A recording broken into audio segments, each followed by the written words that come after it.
Yaani yale maneno yapate kibali. Amen. Utaenda kusoma Mwanzo 41 mstari wa 39 mpaka 40. Utasoma ule. Nataka tuende haraka kidogo tuingie kwenye maombi. Maombi kwa ajili ya kujitakia hilo neno. Kwa sababu chochote tunachosoma kinasema tujifunze kujiombea na kujitegemea katika Mungu.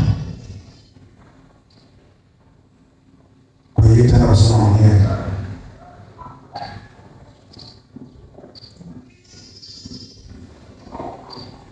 Unajua hata mkiwa wawili watatu mkikaa sehemu moja mkapatana neno, mnakuwa na nguvu kubwa sana.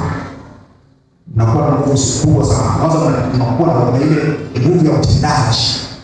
Kwa sababu gani? Neno lina uhai sana. Lina pumzi ya uhai. Kwa hiyo unaponena moja kwa moja linaenda kuzaa impact ndani ya mioyo ya watu. Kwa hiyo ni ngumu sana kwa watu waliorudia mabaya juu yako ukafanikiwa kuwapiga. Ni lazima utafute neno la kufanyaje? Utafute neno ambalo litasaidia kuvunja yale maendeleo yao, ili kuvunja ile mipango yao juu yao. Kuna watu ambao tukiingia kwenye maombi au tukiingia kwenye sifa, wao wasifu waga hawaombi, wako kimya. Nakuta mtumishi wa Mungu anamwambia tamka, omba kwa nguvu, imba, wewe unakulazimisha, kwa sababu anatambua yale maneno utakayokuwa ukiyatamka ndio sehemu ya uponyaji wako. Hujamsifu Mungu kama utafanya hivi, alafu usinene neno. Hapo nimecheka. Ili msifu Mungu ni lazima utamke. Utamke ukuu wa Mungu. Ndio maana anataka utamke. Sasa maneno ambayo unayasema ndio tunabidi sasa tuwe katika utakatifu ili tunene ambayo ni ya baraka. Tukisoma Mwanzo 11 mstari wa 6 hadi 7. Hapa ni wale watu ambao wanajenga wale nao wabele. Walikuwa na nguvu na umoja wa ajabu sana. Hawashikani wakaachiwa lakini sasa hivi nakula boga tena. Unaona msaidia Mungu pale, ndio marudi. Jamaa walikuwa jinsi na hivi kwenye bomba, akisema wanataka kwenda na barua kabisa. Kama ni sura kuandika barua alafu naipeleka posta ili iweze kufikia. Kwa wao kusudi lao wanatamani kumuona Mungu. Sasa tunawezaje kumuona Mungu? Kwa hiyo akili zao zikawatuma wakae chini, wadiscuss, wapange mipango yao vizuri kabisa, waanze kujenga nini? Na wewe ulikuwa unafanya kazi. Unajua Mungu kuja kuchukua awashinde kukutambua na karibia basi. Wakabile chini kama mbinguni jamani, hao watu wanaweza kufika kweli. Hapo unaweza kufika basi mbinguni kule juu unasikana na kuterusha na kupepo. Sababu Mungu alikuwa sana anawapenda wanadamu, anatupenda sana. Kwa hiyo Mungu hawezi kuachilia hilo jambo. Neno linasema hivi. Bwana akasema, tazama, watu hawa ni taifa moja na lugha yao ni moja. Na haya ndiyo wanayoanza kuyafanya.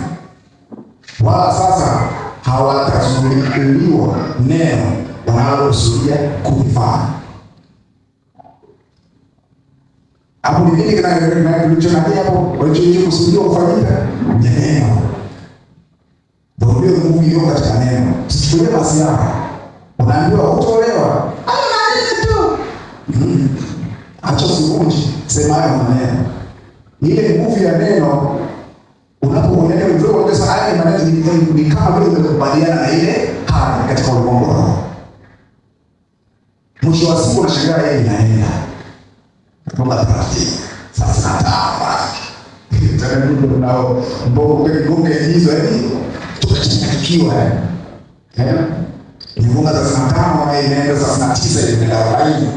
Ukifikiria umesoma kwa sayansi bakachana na masuala ya Mungu, unaangalia kwa sayansi. Sayansi inasemaje? Unaanza kuchanganyikiwa. Lakini hujajua mzizi ulikuwa wapi. Aidha kwenye maneno ambayo umetamkia au aidha kwenye maneno ambayo umetamkia mzio. Umepita kwa vinani vyako, ndio rafiki wako jamaa kupiga chini. Anafunza mimi sitaki tena kuolewa. Maana wachukia. Kisi, mimi natengeneza baa, ile neno linatengeneza madhabahu. Inaenda kutengenezea hatia. Mshtaki pale anashikilia. Mwisho wa siku unasema nina miaka 35. Alafu sioni dalili ya kuolewa. Na miaka 40, sioni dalili ya kuolewa. Lakini umesahau kwamba ulishanena. Ulitamka kwa hasira kwa kutokujua. Shetani anataka. Sio umeshaelewa? Shetani anataka. Au yule anasema, wewe ndio wangu. Wewe ndio wangu. Wewe unasema bado hujafikia hata uchumba wengine ndio unasema wewe ndio wangu, wewe ndio kitu wangu. Unajua yale maneno yanaenda kutengeneza. Yanaenda kutengeneza madhabahu ambayo itakuhukumu wewe mwenyewe kwa matokeo ya maisha yako wewe mwenyewe. Sipo wewe unajua. Na hapo itafika kipindi ambacho unaona sasa umeenda na unatamani zaidi haya.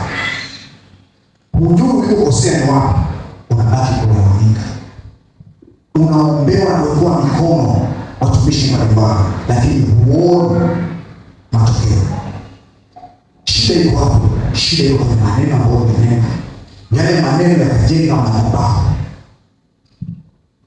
Na tuna kawaida ambayo muda mwingine pia labda yule ambaye utakuwa na programu ya sawa sababu mara nyingi sana watu wana matatizo. Unakuta unamwacha mtu. Unajua kwenye masuala ya kuingia kwenye ndoa, hasa sisi wazee wa Kristo, unapaswa kuoa yule ambaye Mungu alikupa sahihi, lakini tabia zake zinaendana katika hali ya utakatifu.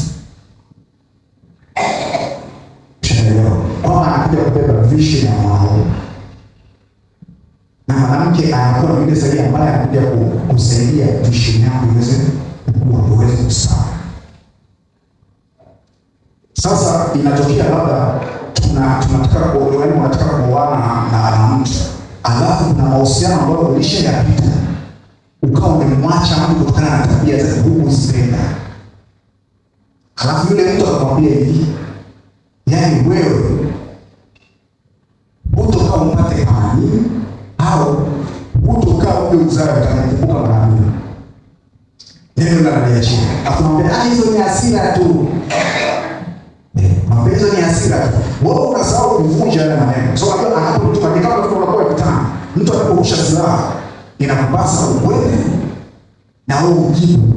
Sio umeshaelewa? Sasa kujibu kwako wewe mtakatifu, mtu wa Mungu, ni kwamba unataka kuvunja yale maneno. Hayo unayonena hayatopata kibali katika maisha yako katika jina la Yesu Kristo.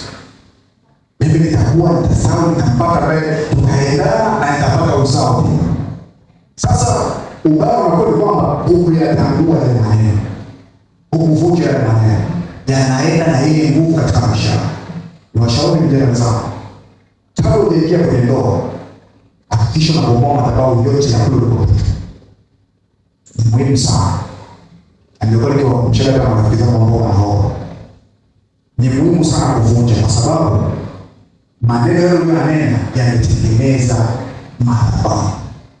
Na ile madhabahu iliyotengenezwa pale, kumbuka ndio ambayo itakwenda kuwa ushuhuda wa ushtaki wa shetani mbele ya kiti cha enzi. Unaolewa na shetani, unahangaika sana kupata mtoto. Tena unahangaika ya kutosha kupata mtoto. Au unaolewa ndoa ikiwa miezi miwili imevunjika. Kumbuka kwenye maagano, kwenye maneno Mungu. Kwa hiyo inakupasa uhakikishe kabisa unavunja kile na maneno ambayo umeneneo katika safari ya maisha yako yote kabla hujaingia katika ndoa. Ndoa ni takatifu. Kwa hiyo maisha yako unapoishi kule ni utakatifu, utakuwa na dosari. Unapoingia na dosari tayari ndio una dosari. Tayari ndio una dosari. Wachungaji watakaa, wataenda vikao, tutakunywa soda, tutakula na nani hapo na tunasuluhisha. Ngoma unaenda unarudi, ngoma iko pale pale. Tutafanya maombi mpaka na neno kutoka, lakini ngoma iko pale pale. Kwa hiyo inapaswa kama mtumishi ambaye atakuwa ameshtukia mapema akawaingiza katika toba, ya yale ambayo yaliyopita katika maneno yakavunja yale madhabahu ya maneno ambayo yaliyoneneana ila kwa hasira kipindi ambacho ni marafiki, ili kukufanya uwe huru, ili upate matokeo katika ndoa yako. Anasema hivi, Bwana anasema, tazama, watu hawa ni taifa moja na lugha yao ni moja, na haya ndiyo wanayoanza kuyafanya, wala sasa hawatazuiliwa neno wanaokusudia kulifuata. Mstari wa 7 wanasema, haya na tushuke huko tuwachafulie usemi wao, ili wasisikilizane maneno wao kwa wao.